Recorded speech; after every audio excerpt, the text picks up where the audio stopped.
ये कहानी है दो दोस्तों की जो आपस में केवल दोस्त ही होते हैं और वो सब कुछ करना चाहते हैं जो एक कपल बंद कमरे के अंदर करते हैं, लेकिन वे प्यार, इश्क, मोहब्बत, कमिटमेंट से दूर रहना चाहते हैं।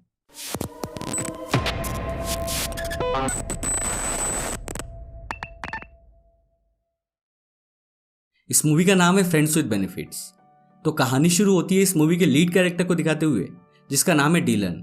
वो अपने ऑफिस में काम कर रहा होता है कि तभी उसकी गर्लफ्रेंड का एक फोन आता है जो उसे मिलने के लिए बुला रही होती है। वही हम दूसरी तरफ इस मूवी के लीड एक्ट्रेस जेमी को देखते हैं जो अपने बॉयफ्रेंड का वेट कर रही थी। डीलन लॉस एंजलिस में रहता है और जेमी न्यूयॉर्क में रहती है। और यहाँ पर हम देखते हैं कि जेमी का बॉयफ्रेंड जेमी से और डीलन की गर्लफ्रेंड डीलन से ब्रेकअप कर लेती है। ब्रेकअप की वजह से दोनों डिसाइड करते हैं कि वो लोग कभी भी रिलेशनशिप के चक्कर में अब नहीं पड़ेंगे और केवल अपने लिए ही जिएंगे और खूब मौज मस्ती करेंगे। जेमी एचआर डिपार्टमेंट में काम करती थी, यानी वो लोगों को काम के लिए रिक्रूट करती थी। इसी वजह से वो डीलन को जीकी मैगजीन में इंटरव्यू देने के लिए न्यूयॉर्क बुलाती है। दरअसल वो डीलन को 6 महीने से फॉलो कर रही थी क्योंकि डीलन अपने काम में बहुत ही ज़्यादा लाजवाब था। इसी वजह से जेमी हर हाल में चाहती थी कि वो जीकी मैगजीन के लिए काम करे। इसके अलावा डीलन को हायर करने के लिए उसे काफ़ी शानदार कमीशन भी मिलने वाला था। आगे हम देखते हैं कि वो उसे पिकअप करने के लिए एयरपोर्ट जाती है और वहाँ पर उनकी पहली मुलाकात होती है। जब वे टैक्सी में बैठकर वापस आ रहे होते हैं तब डीलन कहता है कि मुझे नहीं लगता कि मैं इस कंपनी में काम करने के लिए योग्य हूँ। इस पर जेमी उसका कॉन्फिडेंस बढ़ाते हुए कहती है कि मुझे विश्वास है कि तुम इस इंटरव्यू को इजीली क्रैक कर लोगे, बस तुम अपना 100% दो।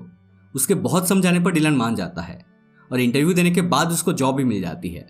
जॉब मिलने के बाद भी डीलन अभी भी संतुष्ट नहीं था। वो जेमी से कहता है कि वो केवल एक नौकरी के लिए अपनी लाइफ को कैसे बदल सकता है।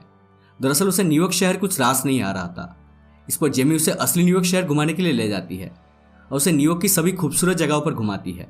डीलन ये देखकर बहुत ज़्यादा खुश हो जाता है क्योंकि जिस न्यूयॉर्क शहर को उसने टीवी में देखा था यह उससे काफ़ी अलग था और इसी वजह से वो जीक्यू कंपनी में as an assistant art director के पद में काम करने के लिए तैयार हो जाता है।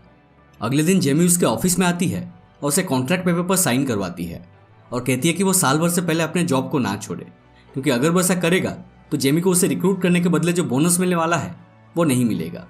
इसके बाद डीलन और जेमी लंच करने के लिए बाहर जाते हैं और यहाँ पर ये दोनों अपने पास्ट के बारे में एक दूसरे को बताते हैं कि कैसे उनका ब्रेकअप हुआ था और अपने फैमिली के बारे में भी बातें करते हैं। यहाँ पर जेमी डीलन को अपने घर में अगले दिन हो रही एक पार्टी में बुलाती है। अगले दिन शाम को डीलन जेमी के घर जाता है और यहाँ दोनों पार्टी में काफ़ी एंजॉय करते हैं। अब धीरे धीरे उनकी दोस्ती काफ़ी गहरी होती जाती है। काम के बाद वे एक दूसरे से खूब मिलते हैं और घूमते हैं, मज़े करते हैं। एक दिन जब दोनों बैठकर टीवी देख रहे होते हैं तब जेमी कहती है कि काश उनकी ज़िंदगी भी इन मूवीज़ की एक्ट्रेस की तरह होती तो कितना मज़ा आता। मेरे बाल भी हमेशा बंधे रहते, किसी बात की कोई फिक्र नहीं होती, और जब मैं उदास होती तो शाही घोड़े पर बैठ के कोई राजकुमार आता और मुझे मनाता। इस बात पर डीलन कहता है कि ये सब केवल फिल्मी बातें हैं और उसका रियल जिंदगी से कोई मतलब नहीं होता। इसके बाद दोनों आपस में अडल्ट बातें करना शुरू कर देते हैं और यहाँ पर डीलन लड़कियों को बहुत बुरा भला कहता है और जेमी लड़कों को। तभी डीलन कहता है कि सेक्स एक टेनिस मैच की तरह होना चाहिए, बस खेलो और निकल जाओ, नो इमोशन नो ड्रामा।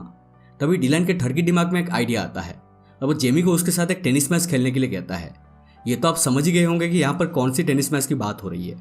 इस पर जेमी कहती है कि वो उसे इस नज़र से नहीं देखती है। डीलन कहता है कि इसी वजह से तो वो कह रहा है, क्योंकि इससे वो केवल फिजिकल रिलेशनशिप भी बनाएंगे और फालतू के अट्रैक्शन और कमिटमेंट से बचे रहेंगे, केवल मौज मस्ती करेंगे। थोड़ी देर समझाने के बाद जेमी भी राजी हो जाती है। दोनों बाइबल पर हाथ रखकर कसम खाते हैं कि दोनों केवल दोस्ती बनकर रहेंगे, कभी बाबू सोना नहीं बनेंगे, ताकि ये फालतू के कमिटमेंट से बच सके। इसके बाद इन लोगों में स्टार्ट हो जाता है टेनिस का मज़ेदार गेम, जिसे हर कोई खेलना चाहता है। अब इसके बाद होता यह है कि फिजिकल रिलेशन बनने की वजह से दोनों में चीज़ें ऑकवर्ड हो जाती है और कुछ दिनों तक दोनों एक दूसरे से बात नहीं करते हैं। एक दिन जेमी लंच टाइम के दौरान डीलन के ऑफिस जाती है। दोनों वहाँ से निकलकर एक गार्डन में जाते हैं जहाँ जेमी कहती है कि हमें लगा था कि फिजिकल रिलेशन बनाने से हमारी दोस्ती पर कोई फ़र्क नहीं पड़ेगा, लेकिन उससे फ़र्क पड़ रहा है। इस वजह से हम अब ऐसा नहीं करेंगे। लेकिन अगले ही दिन दोनों अपने आप को रोक नहीं पाते और फिर से रात भर टेनिस का मैच खेलते हैं और ये सिलसिला काफ़ी दिनों तक चलता रहता है। मतलब अब हर रात वो दोनों टेनिस का मज़ा उठाने लगते हैं। एक दिन जेमी डीलन से कहती है कि मुझे लगता है कि अब मुझे एक बॉयफ्रेंड बना लेना चाहिए और उसके लिए हमें ये सब बंद करना पड़ेगा। अगले दिन जब दोनों घूमने के लिए जाते हैं तब वहाँ पर जेमी को एक लड़का पसंद आता है और वो तुरंत उससे बात करने जाती है और अपने टैलेंट यूज़ करके उसका नंबर भी ले आती है, जिसके बाद इन दोनों में डेटिंग शुरू हो जाती है। ये बंदा एक डॉक्टर होता है जो कि बच्चों का इलाज करता है। दोनों एक दूसरे को काफ़ी पसंद करने में लग गए थे, जिस वजह से वो दोनों 4 दिनों तक लगातार मिलते हैं और 5वां दिन ये दोनों भी एक टेनिस का मैच खेलते हैं। अगली सुबह डॉक्टर जेमी को बिना बताए ही वहाँ से रफू चक्कर होने लगता है, जिसको जेमी देख लेती है और उसे वहां से भागने का कारण पूछती है। तो वो कहता है कि वो उसके सपनों का राजकुमार नहीं बन सकता है। ये सुन के जेमी की आतामाजी सड़क जाती है और वो तुरंत उसे डांट कर वहां से भगा देती है। अब इसके बाद जेमी डिलन के पास जाती है और उसे भड़वा डॉक्टर के बारे में बताती है। इस पर डिलन कहता है कि शायद डॉक्टर एक प्रो टेनिस प्लेयर था जो अपना ठरक पूरा करने के बाद भाग गया। फिर वो जेमी से कहता है कि उसे अपनी मॉम के साथ वीकेंड पर छुट्टियां मनाने के लिए बाहर जाना चाहिए।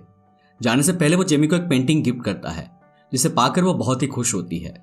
पेंटिंग लेकर जब जेमी घर आती है तब वहां पर उसे उसकी मॉम की एक लेटर मिलती है जिस पर लिखा होता है कि वो वापस जा रहे हैं। अपनी मॉम की वापस चले जाने पर उसका छुट्टियों का प्लान कैंसिल हो जाता है।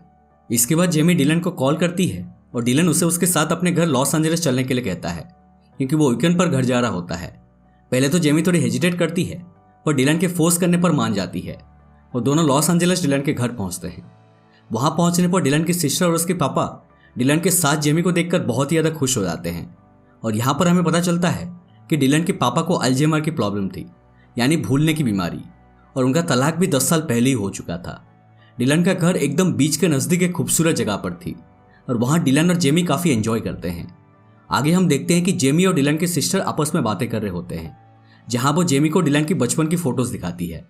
अब हम रात में डिलन को देखते हैं जो छुपके जेमी के कमरे में आता है टेनिस खेलने के लिए। लेकिन यहाँ पर जेमी उसे कहती है कि हम लोगों ने डिसाइड किया था कि फिर से कभी फिजिकल नहीं होंगे। इस पर डिलन कहता है कि पहली बात तुम अभी सिंगल हो और दूसरी बात जब तुम मेरे सिस्टर के साथ बैठकर बातें कर रहे थे तब उस टाइम तुमने कुछ इशारे किए थे तो मुझे लगा कि तुम टेनिस खेलने के लिए इशारे कर रही हो। इसके बाद वे बैठकर आपस में बातें करने लगते हैं। लेकिन कुछ देर बाद जेमी का मूड भी टेनिस खेलने को करता है और दोनों अपने आप को रोक नहीं पाते और फिर से टेनिस का एक बहुत ही रोमांचक राउंड शुरू होता है। रात में जब डिलन जेमी के कमरे से बाहर आ रहा होता है तब उसकी सिस्टर एनी उसे देख लेती है। अब अगली सुबह हम देखते हैं कि सब लोग बैठकर ब्रेकफास्ट कर रहे होते हैं। यहाँ पर जेमी की बर्ताव थोड़ी बदली बदली से लग रही थी, जैसे मानो वो डिलन को पसंद करने लगी है और उसके फैमिली से मिलकर काफ़ी खुश नजर आ रही थी। अगले दिन डिलन जेमी को लॉस एंजलिस घुमाता है। इसी दौरान वो दोनों शहर के लैंडमार्क हॉलीवुड भी जाते हैं और फेंस कूद कर उसके ऊपर चढ़ के बैठ जाते हैं। इसके कारण तुरंत वहाँ पर पुलिस आ जाती है और वो डिलन को नीचे उतरने के लिए वार्निंग देती है। लेकिन डिलन को ऊंचाई से डर लग रहा था जिसके कारण पुलिस को उसे वहाँ से निकालना पड़ता है। उसकी वीडियो न्यूज़ में काफ़ी वायरल हो जाता है और उसकी सिस्टर हंसकर उसका बहुत मजा लेती है क्योंकि अगले हफ्ते में एनी को कहीं जाना होता है। इसी वजह से वो डिलन से अपने डैड को अपने पास रखने के लिए कहती है। इस पर डिलन से कहता है कि डैड अब उसके पास ही रहेंगे न्यूयॉर्क में। अब यहाँ पर जब एनी उससे पूछती है कि अब हमारी मुलाकात जेमी से फिर से कब होगी तब डिलन थोड़ा रूडली रिप्लाई करता है कि मुझे क्या पता। इस पर एनी उससे पूछती है कि तुम्हारी गर्लफ्रेंड से कोई झगड़ा हुआ है क्या, तो डिलन कहता है कि वो मेरी गर्लफ्रेंड नहीं है, वो सिर्फ एक दोस्त है। इस पर एनी कहती है कि मैंने तुम्हें कल रात को उसके कमरे से बाहर निकलते हुए देखा है, इसलिए मुझसे झूठ मत बोलो। इस पर डिलन कहता है कि वो सिर्फ मेरी दोस्त है और वो बस केवल मौज मस्ती करने के लिए फिजिकल होते हैं और उनके बीच में कोई कमिटमेंट नहीं है। इस पर एनी उसे कहती है कि जेमी बहुत ही अच्छी लड़की है और तुम दोनों साथ में बहुत अच्छे लगते हो, इसलिए तुम्हें उसे अपनी गर्लफ्रेंड बना लेना चाहिए। इस पर डिलन कहता है कि मैं उसे कभी भी अपना गर्लफ्रेंड नहीं बना सकता, वो बहुत ही ज़्यादा जज्बाती है और उसका दिमाग भी खराब है। अब उनकी ये सारी बातें जेमी भी सुन रही होती है। रात में जब सब लोग खाना खा रहे होते हैं तब जेमी वहाँ पर आती है और उनसे कहती है कि किसी काम के कारण उसे न्यूयॉर्क वापस जाना पड़ेगा। दरअसल उसे डिलन की बातों से काफ़ी दुख पहुंचा था। यहाँ पर सब लोग उसे रोकने की बहुत कोशिश करते हैं लेकिन वो नहीं रुकती है। कुछ दिनों के बाद डिलन भी न्यूयॉर्क आता है। वो जेमी को कांटेक्ट करने की बहुत कोशिश करता है लेकिन वो उसके कॉल का कोई भी जवाब नहीं देती है। आगे हम देखते हैं कि जेमी को एक कंपनी की तरफ से फ़ोन आता है और वो चाहते थे कि डिलन उनके लिए काम करे, लेकिन जेमी उनसे कहती है कि अभी उसका 1 साल का एग्रीमेंट खत्म नहीं हुआ है, इसलिए वो उसे जॉब छोड़ने के लिए नहीं बोल सकती। अब हम डिलन को देखते हैं जो जेमी से कांटेक्ट करने की बार बार कोशिश कर रहा था। जब उसका कॉल फिर से नहीं लगता है तब उसे लगता है कि वो जरूर अपने फेवरेट जगह पर होगी, तब वो तुरंत उस जगह पर जाता है और वहाँ पर वो जेमी से माफ़ी मांगता है। लेकिन जेमी उसे कहती है कि तुम एक अच्छे दोस्त नहीं हो सकते हो क्योंकि दोस्त एक दूसरे की बुराई नहीं करते हैं।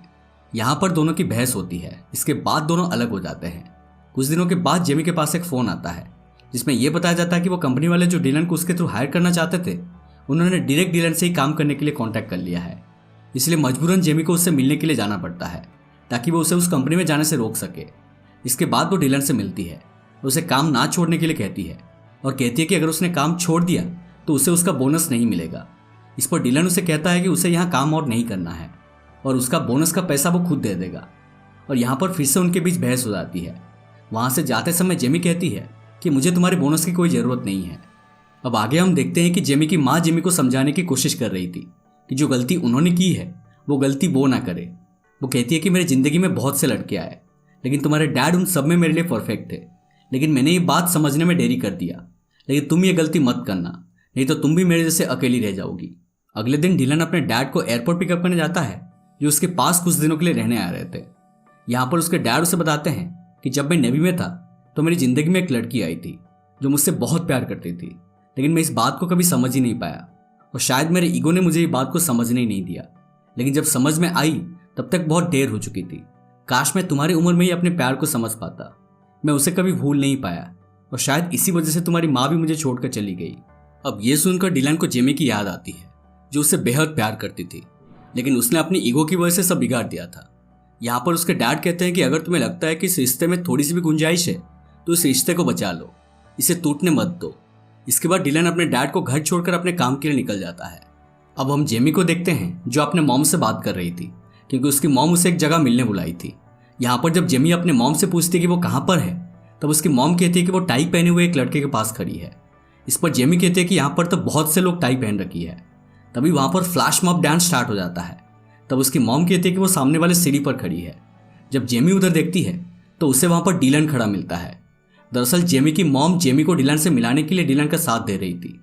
यहाँ पर डिलन जेमी से माफ़ी मांगता है और कहता है कि वो उसे बहुत ही ज़्यादा मिस कर रहा है और वो उसके बेस्ट फ्रेंड को लौटा दे, क्योंकि मुझे अपने बेस्ट फ्रेंड से प्यार हो गया है। और यहाँ पर डिलन जेमी को घुटने पर आकर प्रपोज करता है और दोनों एक दूसरे को किस करते हैं। इसके बाद डिलन सभी डांस करने वाले लोगों को घर जाने के लिए कहता है। दरअसल ये जो लोग डांस कर रहे थे वो भी इसकी ही प्लानिंग थी, क्योंकि वो जेमी को एक फिल्मी अंदाज में प्रपोज करना चाहता था। और मूवी के अंत में हम लोग देखते हैं कि वो दोनों डेट पर जा रहे होते हैं, जो कि उनकी साथ में पहली डेट होती है। और दोस्तों, मूवी यहीं पर ख़त्म हो जाती है। तो गाइस, ये थी फ्रेंड्स विद बेनिफिट्स की पूरी कहानी। तो इस मूवी से हमें क्या सीख मिलती है? एक लड़का लड़की कभी दोस्त नहीं होते। नहीं, बन सकते हैं, बिल्कुल बन सकते हैं। पता नहीं, हमारे तो कोई नहीं है। तो जोक्स अपार्ट, ये मूवी हमें सीख देती है कि कभी कभी हमारे सबसे खास चीज़ हमारे पास ही होती है, लेकिन हम उसकी कदर नहीं करते हैं। और अगर समय बीत जाता है तो हम भी डिलन के डैड की तरह पूरी उम्र पश्चाताप करते हैं। लेकिन अगर सही समय पर हम अपने प्यार को पहचान लेते हैं तो हमारी लाइफ खुशहाल हो जाती है। दोस्तों, ये मूवी 2011 में आई थी और इसकी IMDb रेटिंग है 6.5 आउट ऑफ 10, जो कि काफ़ी अच्छी है। उम्मीद करता हूँ कि आपको एक्सप्लेनेशन पसंद आए हो। अगर पसंद आया तो प्लीज़ हमारे वीडियो को लाइक करें, शेयर करें और हमारे चैनल को सब्सक्राइब करके हमें सपोर्ट कीजिए।